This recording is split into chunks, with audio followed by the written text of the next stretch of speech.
So, what I'm planning to do with this little hive, this is a 3 medium nuke, I guess you'd call it. It started off, I don't know, I don't have the exact date, but about a month ago, there was a queen cell in this bottom box right here. It's 5-frame bottom box. They had lots of cap brood, lots of bees. I think lots of cap brood and lots of bees is the magic ingredient for any kind of a nuke with a new queen who's starting to lay, or trying to create a new queen, or mating a new queen, anything to do with queens. Just load them up with nurse bees, which is cap brood, and as many bees as you can pack in, and it's probably going to work out okay. And that's what this one started off with. It was, I don't know, a month or so ago. I don't know how the exact dates. And they were just, it was just a frame full of queen cells, emergency queen cells, and I just loaded them up with brood and bees and put them in here, and and they just swallowed a bee. Anyway, just when I thought they weren't, the queen that it had emerged wasn't laying or hadn't successfully mated, figured she got picked off by a dragonfly or something like that. I was just about to, call it quits and combine them with another hive, and I found eggs everywhere. So last time I checked, these 2 bottom boxes were full of a lot of cap brood that hadn't yet emerged yet. So I gave them this top box, and it has a mostly drawn comb, but one frame that's completely empty. And I've been feeding them syrup, so hopefully they're building new comb off that empty frame, and the queen is laying up top. They're actually working out okay in this setup, but I'm going to move them into these new nuke boxes that I have, 5-frame medium nuke boxes, and I'm going to stack them. It's going to be a stack of 3. That will be it for this colony going into winter. I think that's all they need. So that's what I'm doing. I'm just going to move them over to this other. They've gotten a little bit feisty too over the past week. It might be just the time of year. It might be bees tend to get a little bit defensive, more defensive in the fall when their resources are running out and all that. But anyway, I'm going to transfer some bees right now. Okay. Yeah, they're definitely a bit feisty. I'm going to have to walk slowly or move in extra slow motion today. So I'm just going to transfer these frames exactly as they appear. Well, yeah, I can tell these bees are a bit feisty. I say these bees, it's not all the bees, it's just like 1 or 2 that are slightly defensive, but that's all it takes. You get one bee that's coming for you, stings you, releases the alarm pheromones, and then they all get in on the action. So this is a nice piece of, this is drawn comb, or I should say, it's a foundationless frame with that's been fully capped over. They filled it in with comb, and they filled it up with honey, and it's mostly full.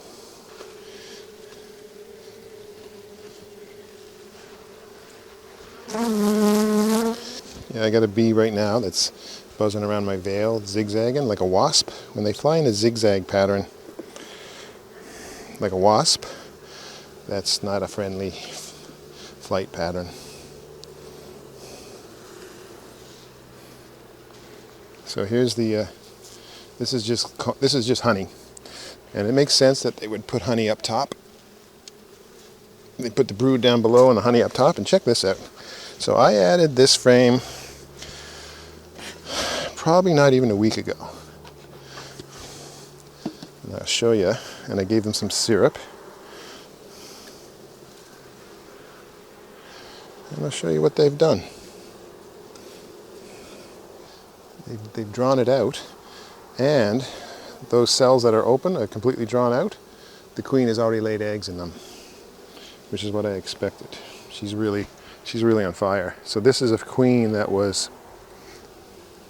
this is a queen, I can't see, I got the sun in my eyes. I don't see the queen. Anyway, Yeah, so that's looking great. I'm gonna keep feeding them sugar syrup so that they'll dry out that comb completely. And if they don't have it completely drawn out before winter, I will take it out and replace it with a frame of honey from another hive. I have lots of honey this year, so I can top up my weak colonies with honey. I have no problem giving my bees honey. Let's see here. Okay, so that's a frame. They're just filling that with syrup, making honey out of it. That's fine. So what we have in this top box is basically a little bit of brood in the middle, which is usually where you find the brood. And this frame is drawn comb, but they're filling it with syrup. That's fine. So hopefully, again, they'll fill that box with syrup, cap it, have capped honey going into the winter, and I won't have to worry about feeding them. I'll put this like this. So I'm just pulling these frames out, and I'm stacking them upside down, and then I'm going to put them back where they came from in the same bottom board, so that they're in the same orientation. But yeah, these bees are definitely feisty. I don't know, again, that could be just the time of the year, which I probably guess that's what it is mostly. Hopefully it's not their genetics. And that's a bunch of goldenrod nectar. So that's looking good. Or pollen.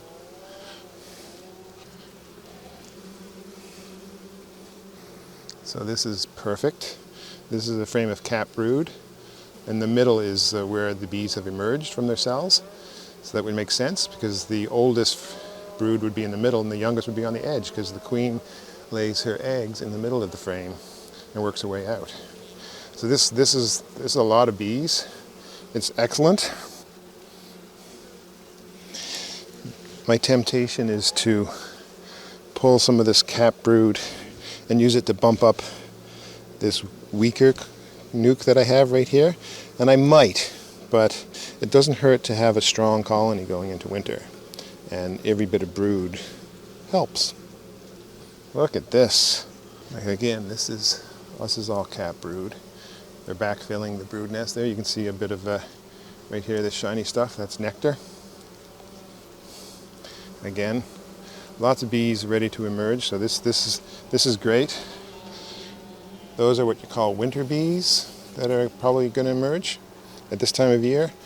The physiology of the winter bees is a little bit different than normal summer bees. The physiology is just that they just have a little bit more fat on their bodies, basically. It allows them to survive the winter months without eating up too much honey and all that jazz. Oh, this is a weird one. Bit of a bunch of funky comb here, but that's okay. It's a bit of it's drone comb, some worker comb all mixed together. And I've got some burr comb on the bottom of this frame. This is one of the reasons why I'm moving them to these other boxes. The boxes that they're in now, they're not perfectly, they're homemade, and they're not perfectly, the measurements are off, so some of the bee space is all messed up, and they're filling in space underneath the frames with comb. And that's when you get stung, man, when you're scraping off burr comb full of bees. I can see these bees are, yeah, this is when it could get a little tricky. I got a bee that's definitely ready to sting me. So I'm gonna smoke the hell out of that guy.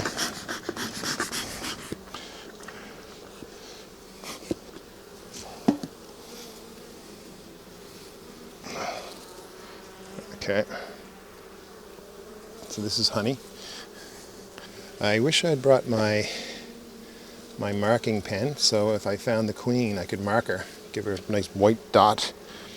Every year has a different color for marking queens, but I ignore that.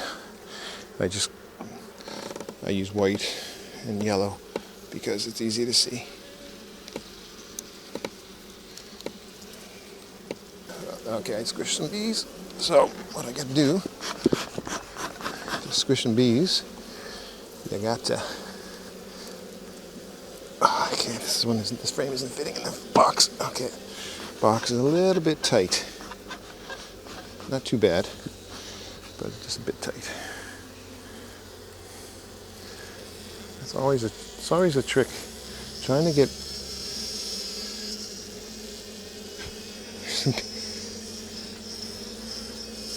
Yeah, I think a few bees got squished here. Like you can hear them screaming. Okay, they're okay now, but they're not happy. Oh, I see what's making the noise. It's a bunch of drones. They know how to. They're a bunch of babies. So I don't know if this is coming through, but there's some messy comb on the bottom of that box. Where's the other box? Oh, here it is. Yeah, these new boxes, they're good. They're really well made. But that one seemed just to be a little bit too tight. I can tell right now, my time is almost up. These bees are not going to tolerate me much longer. So I'm just going to be quick here. So this is a frame of cap brood. No sudden movements. I'd love to see the queen. I haven't yet to see this queen in this hive. She's a new, really young queen and laying up a storm, just full of cap brood everywhere here. Yeah. So these boxes are excellent. They're just like almost a millimeter from being too tight for the frames, the length of the frames. But that's okay. It's not bad. I had some hives at Memorial University when I set up a bee yard there, and those supers that we got were so tight that I had to. Wow, this frame is just full of eggs.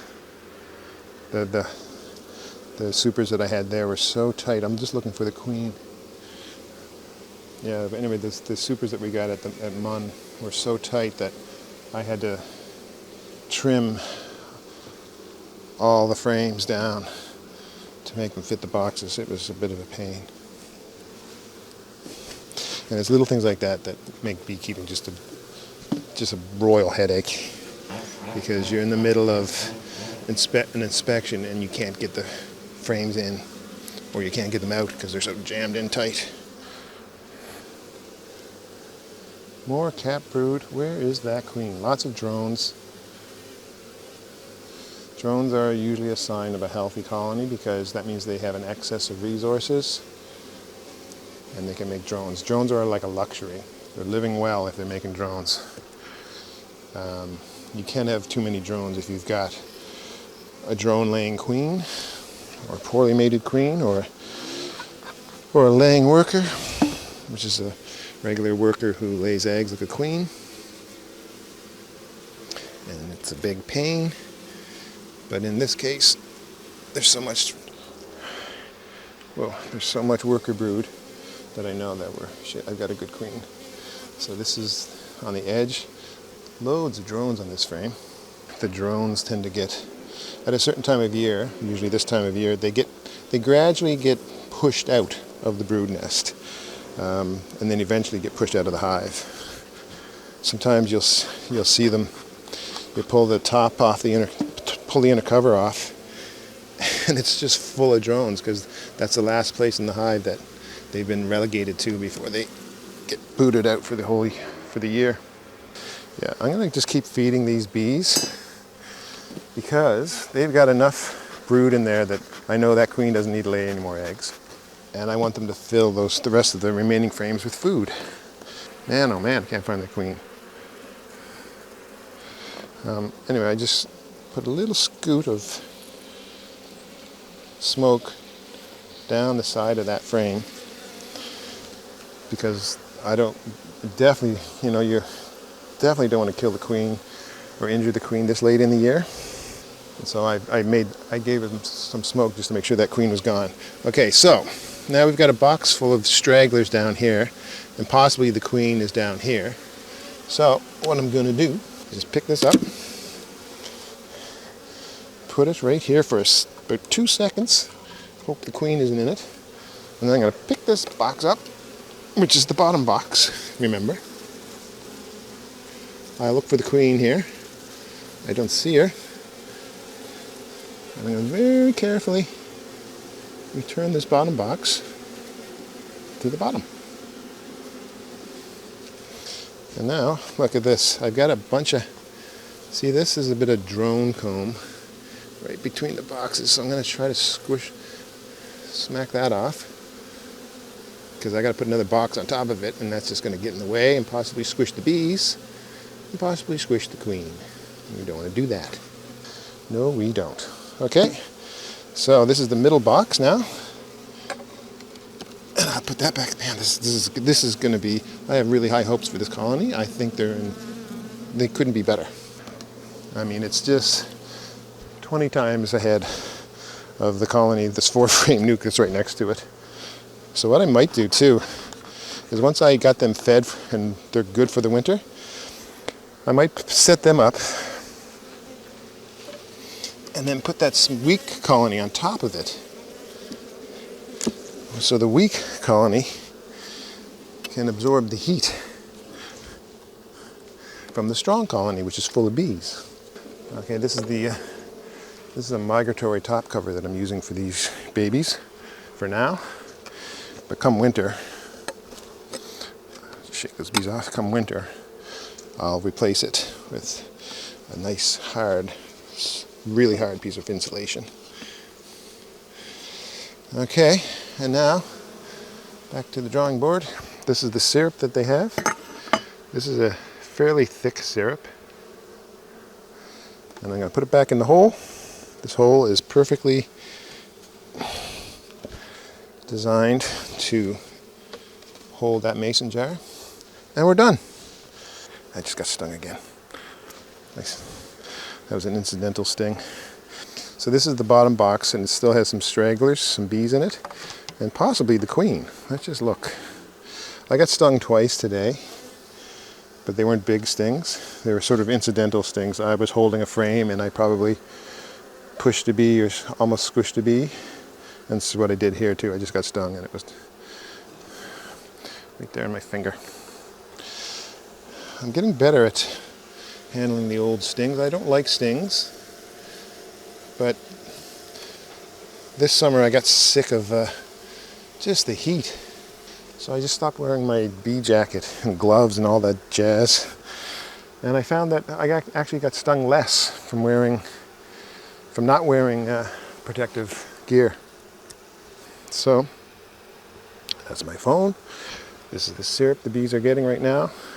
There's a foundationless frame right smack in the middle of that box, top box, that they've been drawing out comb, and the queen is actually laying eggs in it, which is great. This queen is way off to the races. She was mated here in Flat Rock. There aren't a lot of beekeepers here in Flat Rock, but hopefully there's enough genetic diversity in the drone population that that queen was mated well. Right now she's laying as good as I could expect. But you never know. Sometimes they start off really well and then they just fizzle out. You really don't know. With matings, you can't really blame a beekeeper for queens that fail. If the queen looks like she's laying eggs and she's been laying eggs for 2 or 3 weeks and she's got cap brood and she's proven her worth, not just laying a few frames of fresh brood, it's hard to know in that situation if the queen is a dud or not.